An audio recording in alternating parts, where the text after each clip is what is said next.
Good morning, my dear students. I hope you all are fine, beta, and you are doing your studies very well. So, in last classes, we have completed our chapter 12, that is time and motion.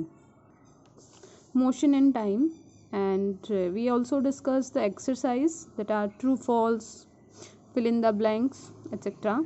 So, today's we are doing question answers, beta. So, question number 1 is name the devices used in olden days to measure time. पुराने समय में time measure करने के लिए कौन कौन से devices का यूज़ किया जाता था। So answer is sundial, sand clock, water clock, candle clock, obelisk etcetera. Then question number 2, define speed. Speed क्या होती है? So the distance covered by an object in unit time. एक यूनिट टाइम में कितना distance cover किया एक object ने, उसको क्या बोलते हैं बेटा? स्पीड बोलते हैं। Speed is equal to distance upon time. Speed का फॉर्मूला भी लिख दिया हमने, डिस्टेंस अपॉन टाइम। ऐसे ही एक लाइन स्किप करके अच्छे से फॉर्मूला लिखना है बेटा। Then question number 3, name the instrument used to measure speed. कि वो इंस्ट्रूमेंट का नेम बताइए जिसकी हेल्प से हम स्पीड को मेज़र करते हैं। सो आंसर इज स्पीडोमीटर। ठीक है, किसकी हेल्प से करते हैं बेटा? स्पीडोमीटर की हेल्प से। Then question number 4, what is a simple pendulum, explain its working. कि सिंपल पेंडुलम क्या होता है? A simple pendulum consist of a metal. किससे बना हुआ है? मेटल के बोब से। Metal bob hung by a string, like this is the metal bomb. इसको किससे हंग कर रखा है? इस स्ट्रिंग से। Connected to a fixed point, और ये स्ट्रिंग एक फिक्स पॉइंट से ऐसे कनेक्ट होती है बेटा। The motion of pendulum was first studied by, सबसे पहले पेंडुलम के मोशन की स्टडी किसने की थी बेटा? गैलीलियो ने।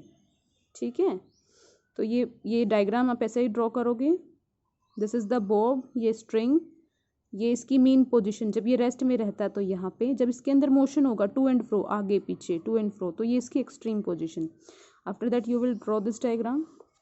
Then the to and fro motion of a simple pendulum. ये जो टू एंड फ्रो मोशन होता है सिंपल पेंडुलम का, ये किसका एग्जाम्पल है बेटा? It is an example of periodic motion. And one complete to and fro movement of the pendulum bob is called an oscillation. एक कंप्लीट मूवमेंट को, means यहाँ से यहाँ, देन वापस यहाँ, देन सी पॉइंट पे, देन फिर से ए पॉइंट पे, इस एक मूवमेंट को, टू एंड फ्रो मूवमेंट को हम क्या बोलते हैं? पेंडुलम की oscillation. And the time taken by bob to make one complete oscillation is called time period. कि बोब एक ऑसिलेशन को कंप्लीट करने के लिए जितना टाइम लगाता है वो क्या होता है बेटा? Time period. And the periodic motion of a pendulum is utilised in pendulum. क्यों कर रहे हैं हम, क्यों स्टडी कर रहे हैं यहाँ पे, क्यों गिवन है पीरियोडिक मोशन या pendulum?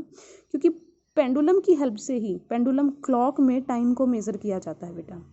The periodic motion of a pendulum is utilised in pendulum clocks for measuring time. Time measure करने के लिए पेंडुलम क्लॉक में पेंडुलम के पीरियोडिक मोशन का यूज किया जाता है। Then next is question number 5. What do you understand by time period? Time period क्या होता है बेटा? So the time taken to complete one oscillation. The time taken to complete one oscillation during periodic motion is called the time period. कि एक oscillation को complete करने के लिए जितना टाइम लगता है, और कब? जब मोशन कैसा है? Periodic motion. Periodic motion means जब एक पार्टिकुलर टाइम में ऑब्जेक्ट वापस से उसी पोजीशन पे आ जाता है तो उसको पीरियोडिक मोशन बोलते हैं। It is called time period. उसको क्या बोलेंगे बेटा? Time period. सो आप ये फर्स्ट 5th क्वेश्चन अपनी फेयर नोटबुक में सुंदर सुंदर हैंड राइटिंग से इनको लिखोगे और स्पेलिंग्स मिस्टेक नहीं करोगे। ठीक है, next 5 questions we will discuss in next class. Thank you, have a nice day.